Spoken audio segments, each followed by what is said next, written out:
আমরা এই মুহূর্তে দাঁড়িয়ে আছি ভোলা কিচেন মার্কেটে, মাছ বাজারে আমরা এই মুহূর্তে আছি। সো বর্তমানে নদীতে মাছ মারা বন্ধ, মাছ মাছ ধরার পরে কিন্তু মাছ কম নদীতে, মাছ একেবারে টোটালি কম।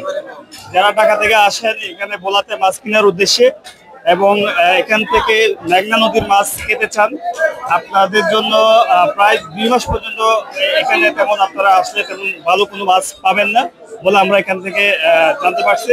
তো আমাদের সাথে আছে এক ভাই, ইব্রাহিম ভাই, আমরা ওনার কাছ থেকে জানবো মাছ বাজারের পরিস্থিতি কেমন। এখন তো মাছ নদীতে কম, মাছের দাম একটু বেশি। মাছ কম আসে, মাছ কম আসে, নদীতে কম আসে, বাজার তো কম আসবেই, কিন্তু মাছের দাম একটু বেশি।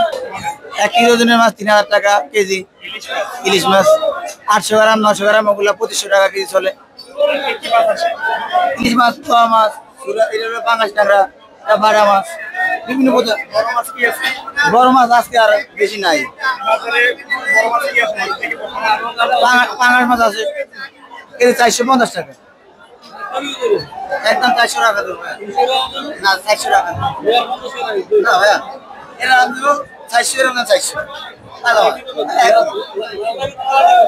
আমি যেটা ভালো লাগে এটা। সো দর্শক দেখতে পাচ্ছেন আমরা এই মুহূর্তে মাছ বাজারে আছি। এখানে তেমন কিন্তু আগের মতো কিন্তু এখানে যে মাছগুলো পাওয়া যেত নদীর মাছ সেই পরিমাণে কেন এখন কিন্তু তেমন একটা বেশি মাছ দেখা যাচ্ছে না। সো এখানে যে মাছগুলো দেখা যাচ্ছে সেগুলো কিন্তু দ্বিগুণ দাম।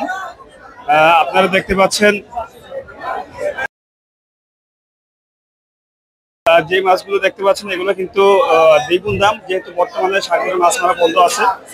সেক্ষেত্রে আপনারা যদি ঢাকা থেকে ভোলায় আসেন কিংবা মাছ কেনার উদ্দেশ্যে আছেন, তাহলে বর্তমানে তেমন একটা ভালো মাছ এখান থেকে আপনারা সংগ্রহ করতে পারবেন না।